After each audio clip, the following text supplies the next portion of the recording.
Kwa majina naitwa Captain Tesha, afisa kutoka Jeshi la Wananchi wa Tanzania katika kikosi cha Saki, kwa maana kwamba ni shule ya anga ya kijeshi. Awali ya yote napenda kumshukuru Mwenyezi Mungu, muumba mbingu na nchi, kwa kunipa uhai na afya mpaka muda huu ambapo nazungumza nanyi wa Tanzania wenzangu. Nikiwa na maumivu makubwa sana moyoni juu ya haya yanaendelea katika nchi yetu. Nimejaribu kutafakari sana mpaka muda mwingine kufikia kumshirikisha Mungu kwamba nikiwa naiona hatari kubwa sana ambayo ipo mbele yetu kama taifa. Haikuwa rahisi hata kidogo kwangu mpaka leo hii Watanzania kuniona nikiwa mbele yenu naongea haya mambo. Haikuwa rahisi kwa sababu nazijua taratibu zetu za kijeshi jinsi zilivyokuwa ngumu, hasa kwa mambo kama haya. Haikuwa rahisi hata kidogo kutafakari mpaka kuamua kufanya hiki. Kwa maana hiyo sasa, nikiwa naifahamu hatari hiyo iliyopo mbele yangu juu ya hichi ninachokifanya kwenye utaratibu wetu, desturi zetu, pia katika mambo mengine, sitojali hizo hatari kwa namna yoyote. Sitomwogopa mtu yoyote, ila heshima kwa wakuu wangu itabaki pale pale. Hivyo basi nimeweza kuandika barua kwenda kwa wakuu wangu wa kazi, kwa maana kwamba CDF na wengine, kuwaeleza kwamba siridhishwi kabisa kwa yanayoendelea nchini na naiona hatari kubwa sana katika taifa letu. Hivyo basi ni vema kama jeshi kuchukua hatua haraka sana kabla hatujachelewa, kwa kuwa imani pekee iliyobaki kwa Tanzania ni jeshi lao. Japo muda mwingine wanasiasa wanajaribu kuliingiza jeshi letu kwenye mambo ya siasa, kulitumia ili uweze kufanikisha mambo yao, lakini tumebaki kuwa imara na bado tunaendelea kuaminika na Watanzania. Hivyo basi kwa kuona hilo na kuona hali ambayo ipo kwa sasa, sehemu pekee na imani pekee ya Watanzania ni kwenye jeshi lao. Hivyo nashauri jeshi letu liweze kuchukua nchi haraka sana na kuweza kuweka mambo sawa kuliko kuendelea kulazimisha kwenda mbele, hasa katika hili swala la uchaguzi. Baada ya kufanya hivyo, liweze kuwasikiliza wananchi kwenye taarifa, kwa maana kwamba taarifa mbalimbali kutoka kwa wananchi ziweze kuwasikiliza na maoni yao. Wanasiasa wazalendo waweze kusikilizwa, nao wenye uchungu na taifa hili wapo, wanajulikana. Mfano, kuna huyu mzee wetu mzuri kabisa, huyu Warioba, mzee mzuri sana huyu, na sijui kwa nini wanampuuza. Kuna huyu Humphrey Polepole, kuna mzee Butiku, kuna majaji wazuri, mfano huyu Jaji Robert Makaramba na wengine wengi. Pia viongozi wa dini, makundi ya haki za binadamu, viongozi wa stafu wazalendo, kwa sababu kuna viongozi wa stafu wengine sio wazalendo, wanaharakati wazalendo wanaoisaidia taifa kwa kuibua mambo mbalimbali, mfano mambo ya ufisadi, matumizi mabaya na madaraka, na kuibua mambo mengine ambayo yanaisaidia jamii kwa namna moja au nyingine kuweza kutatua kero mbalimbali za kijamii. Kama sasa tukipuuzia hili, basi tusije kuepuka lawama pindi mambo yatapokuwa mabaya. Yaani tusije kuepuka lawama kabisa kama tukipuuzia kufanya hivyo. Sasa nilikuwa naomba, kabla hatujaendelea mbele zaidi, nilikuwa naomba kuna jambo moja tujaribu kuliangalia hapa. I think inaweza kutupa mwanga mzuri kwa mambo mengine ambayo nitakayoelezea hapo mbele. Kuna kitu kimoja kinaitwa deep state. Deep state. Nitaenda direct. Deep state ni kundi la watu wenye ushawishi mkubwa ndani ya serikali au taasisi za dola, ambazo wanafanya maamuzi ya kushinikiza sera kwa siri bila kushirikisha au kutegemea ridhaa ya umma au viongozi walio madarakani kihalali. Mara nyingi kundi hili linaaminika kuwa linaendelea kushika madaraka hata serikali inavyobadili kupitia uchaguzi wa kidemokrasia.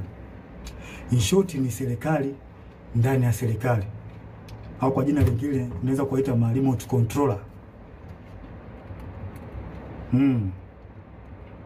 Ni serikali ambayo inafanya kazi nyuma ya pazia, na mara nyingi wanatumia ushawishi wa taasisi kama zifuatazo: jeshi, idara ya usalama, polisi, mahakama, wakurugenzi, ma-CEO wa mabenki na taasisi za fedha, viongozi wakubwa wa kibiashara na matajiri wakubwa, media, mfano TV, redio na magazeti, wasanii na watu mashuhuri, na muda mwingine wanaweza kutumika bila hata wao wenyewe kujijua kama wanatumika na hao deep state. Sifa kuu za deep state hapa nitazielezea, zipo 4. Ya kwanza, hufanya kazi kwa siri au covert operation, na wanafanya kazi hivyo ili wasiweze kugundulika, kwa sababu wakigundulika inaweza kidogo ikawapa shida. Namba 2, hawajibiki moja kwa moja kwa wananchi. Mara nyingi wanawatumia wanasiasa ambao wako upande wao. Kuna wanasiasa ambao wapo upande wa deep state, kwa hao ndio wanatumika moja kwa moja kufanya mambo yao serikalini. Hutumia taarifa za siri, propaganda au vitisho kudhibiti hali. Pindi mambo yao yanapoanza kujulikana na wananchi, mara nyingi wanatumia vitisho kwa kutumia vyombo vya ulinzi na usalama, au wanaweza kutumia media na baadhi ya watu. Nashangaa tu influencer from nowhere, mtu anaanza kumtukana mwenzake bila sababu.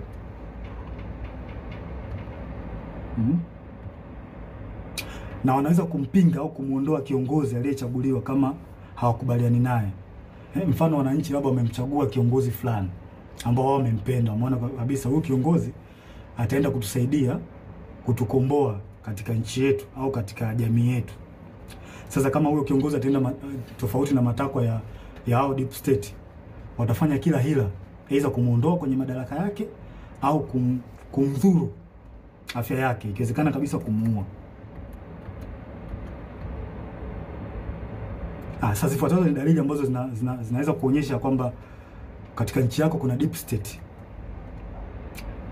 Namba 1, maamuzi makubwa yanafanyika nyuma ya pazia. Sera muhimu zinapangwa na watu wachache wasiochaguliwa na umma, ambazo hazina maslahi kwa umma na mara nyingi zinakuwa zinawakandamiza wananchi. Namba 2, idara za usalama zinakuwa na nguvu zaidi ya kawaida.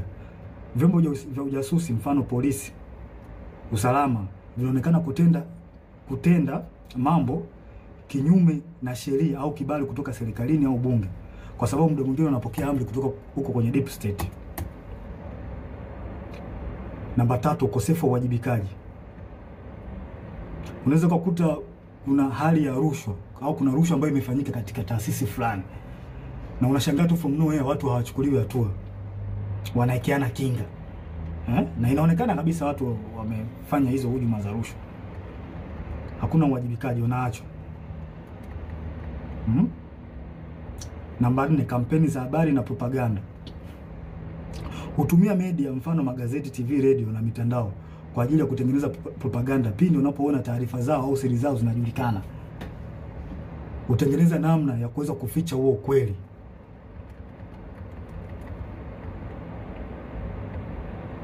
Maslahi namba 5, maslahi ya kiuchumi na kiusalama. Watu wachache sana, mfano wafanyabiashara wakubwa, familia za kitajiri na taasisi za fedha, wanashirikiana moja kwa moja na maafisa wa usalama au jeshi. Yaani wanakuwa kitu kimoja, wanatengeneza bondi. Na pia mikopo au tenda au mikataba ya kitaifa ambayo ina faida, wanapeana wao kwa wao. Wanapeana maslahi wenyewe kwa wenyewe. Si watu wazuri hao. Namba 6, kukandamizwa kwa wakosoaji au whistleblowers. Wapiga filimbi au waandishi wa habari za kichunguzi mara nyingi wanakandamizwa, ikiwezekana kuuliwa au kudhuriwa pindi wanapotoa habari zao, pindi wanapofichuliwa. Na vyombo vya habari muda mwingine vinavyofanya hivyo mara nyingi wanachukuliwa hatua. Hivyo vyombo vya habari vinachukuliwa hatua na hao watu kwa sababu wana mkono mrefu.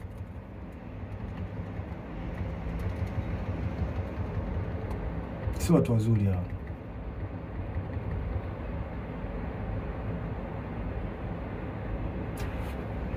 Huendeleza maslahi hata kama ni kinyume na matakwa ya umma au sheria.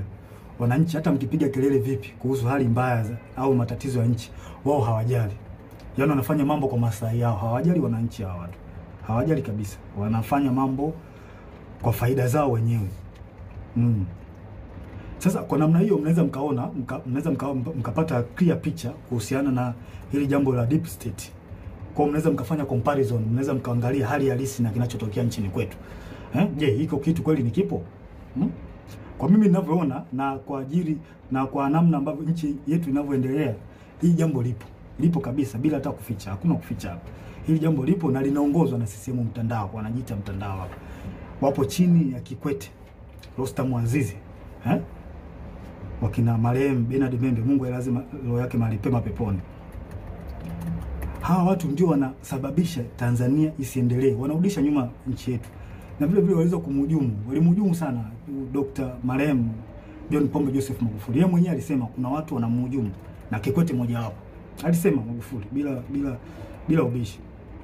Hawa watu wa Tanzania wanatakiwa mwajue kwamba hawa watu hawana nia njema ya taifa hili. Hawana nia njema kabisa. Hawa ndio wanasababisha maendeleo yasipatikane kwenye taifa letu na usalama usipatikane kwenye taifa letu. Pindi nchi inapotaka kujikwamua iende sehemu moja kwenda sehemu nyingine, hawa wanatengeneza vipingamizi. Wanazuia. Kwa manufaa yao binafsi.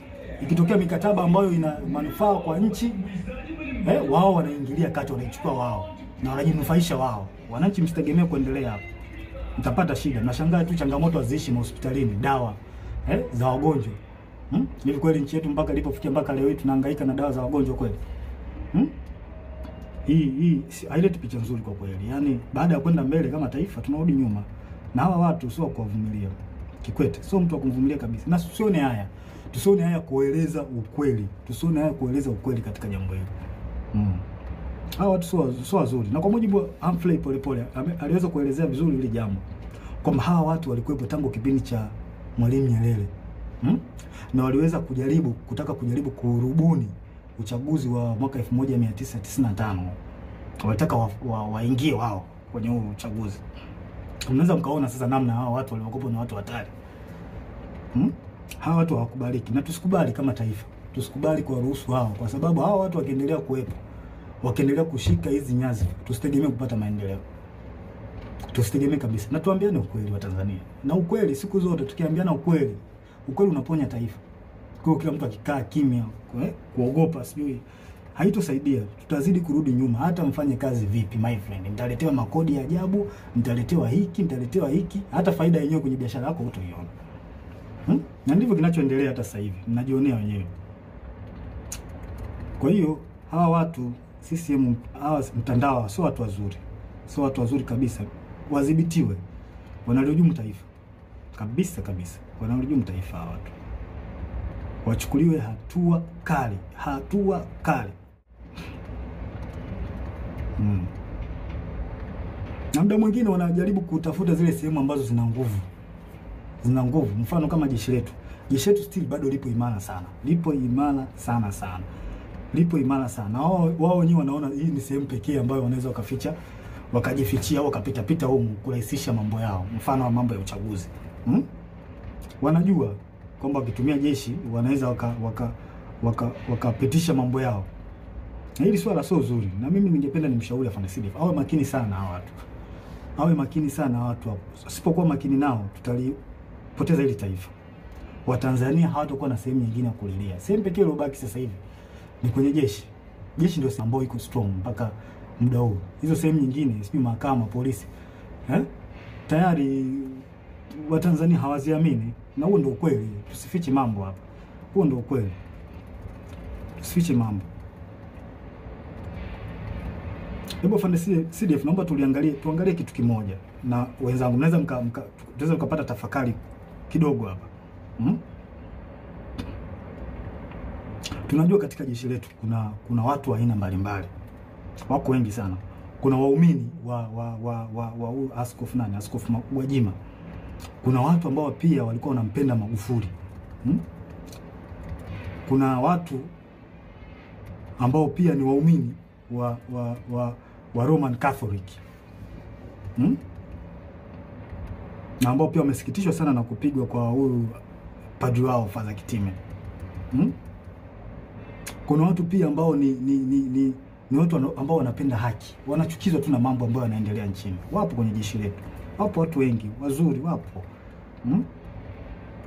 Pia tuna watu ambao ni kabila la Kimasai ambao pia wameumizwa sana na swala ambalo linaendelea huko kwa ndugu zao, ikiwemo na wao wenyewe kuondolewa kwenye hii Ngorongoro na Loliondo, kufukuzwa. Wapo kwenye jeshi letu wa Masai, wapo wapo wengi sana. Pia kuna askari ambao ni ndugu jamaa na marafiki na watu ambao waliotekwa na kuuawa. Wapo ambao wana undugu au na urafiki, wapo wapo wengi. Sasa hebu tutafakari kitu kimoja. Sasa kama hawa watu wapo na kwa namna moja au nyingine wameumizwa na haya ambao au wameathirika kwa namna moja ama nyingine na baadhi ya matendo ya serikali, kwa mfano kama kupigwa kwa Father Kitima, au Wakatoliki ambao ni askari watajisikiaje? Kufungiwa kwa kanisa kwa la Askofu Gwajima, au waumini ambao ni askari kwenye jeshi letu watajisikiaje? Au Wamasai, maafisa na askari ambao ni Wamasai wamefukuzwa Ngorongoro huko ndugu zao, au ongezekana wao wenyewe, watajisikiaje? Au askari na maafisa ambao ni wapenda haki, wanapenda tu kuona kwamba nchi inaenda katika misingi ya haki, wakiona haya yanayoendelea nchini watajisikiaje? Sasa vipi sasa ikionekana kwamba hao wanasiasa wanajaribu kulazimisha jeshi litumike kuwanufaisha wao, hasa chama tawala?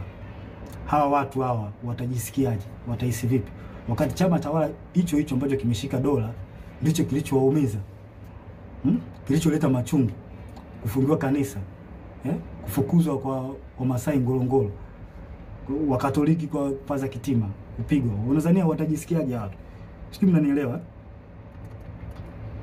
Kwa hiyo tujiepushe sana Afande Sidif, na kuomba mkuu wangu, tujiepushe sana kukubali au kukubaliana na hawa wanasiasa kujaribu kuweka mambo yao ya kisiasa, kututumia sisi kupitisha mambo yao ya kisiasa, kutengeneza fia kwa Watanzania.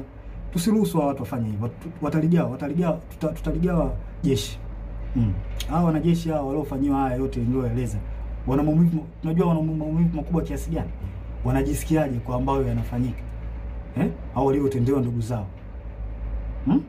maaskofu zao, wanajisikiaje?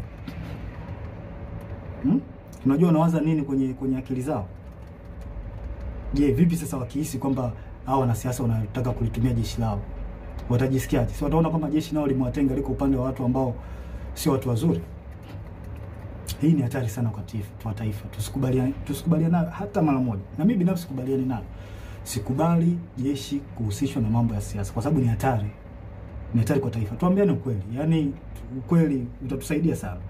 Na haya mambo hata alishasema baba wa taifa Mzee Warioba, alishakataza sana.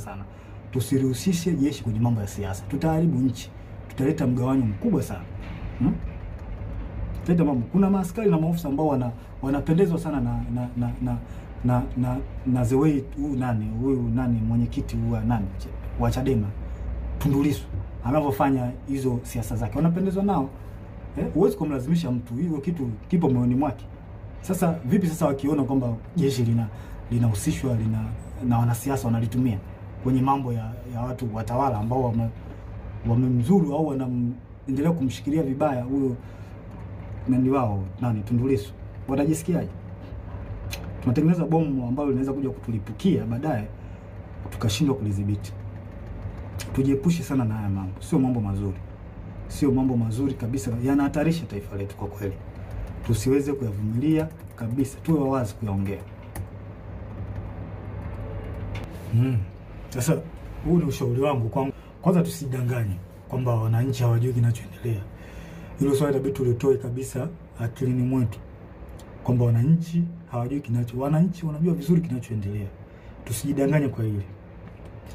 Kwanza nashauri kitu cha kwanza, jeshi lichukue nchi na kufanya mambo yafuatayo. Tuzuie uchaguzi. Afande Sidif, na kushauri zuia uchaguzi. Huu uchaguzi una mtego mkubwa sana. Umekiuka sheria, katiba ya nchi. Na sisi pekee upande wetu ndio tunaweza kuzuia. Neki hawawezi, kwa sababu nao wanatufaika katika hili. Kwa mkuu wangu na kushauri usiingie kwenye mtego wa kuruhusu huu uchaguzi kufanyika. Na kama tukiruhusu, tutakuwa tumeukosea sana Watanzania. Huu uchaguzi una makashfa mengi, kashfa za rushwa, ubabaishaji kwenye kila sehemu, ubabaishaji. Sheria zinavunjwa. Hivi tujiulize, unaingiaje kwenye uchaguzi taifa likiwa limegawanyika? Hivi hatuoni haya mambo, hatuoni au tumeziba masikio yetu kwamba taifa limegawanyika? Mkuu, tusiruhusu taifa limegawanyika. Hili swala halina kificho, linaelezeka na linaonekana. Viongozi wa dini wameshauri, mzee Warioba, mzee Butiku wameshauri sana juu ya haya mambo.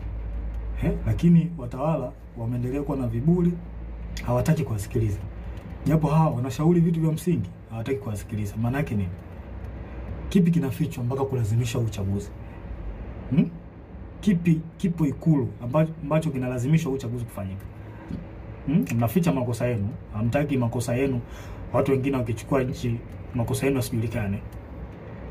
Kwa hili hamtoki. Hivi tunaingiaje kwenye uchaguzi ukiwa na kashfa kubwa nzito, wizi wa kula?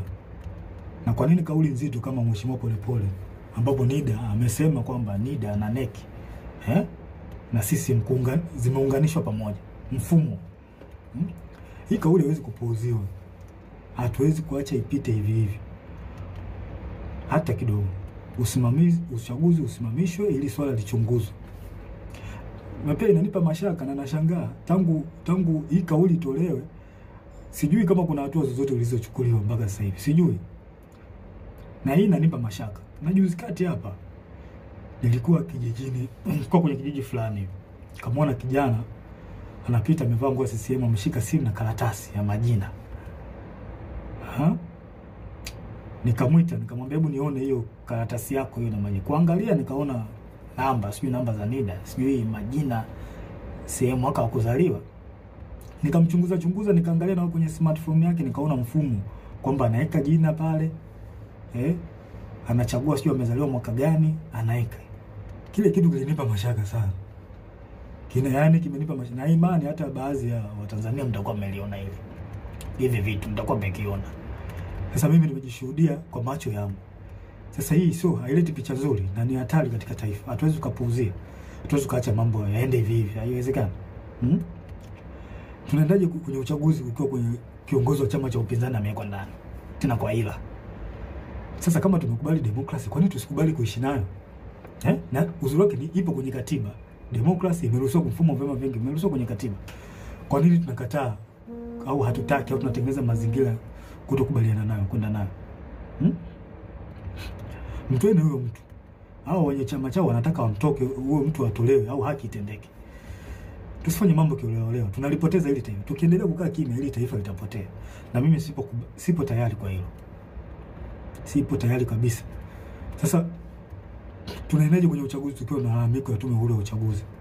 Na hiki ndio kiburi ambacho CCM wanapata. Kwa sababu wanaona wanaweza kuimiliki hii tume huru.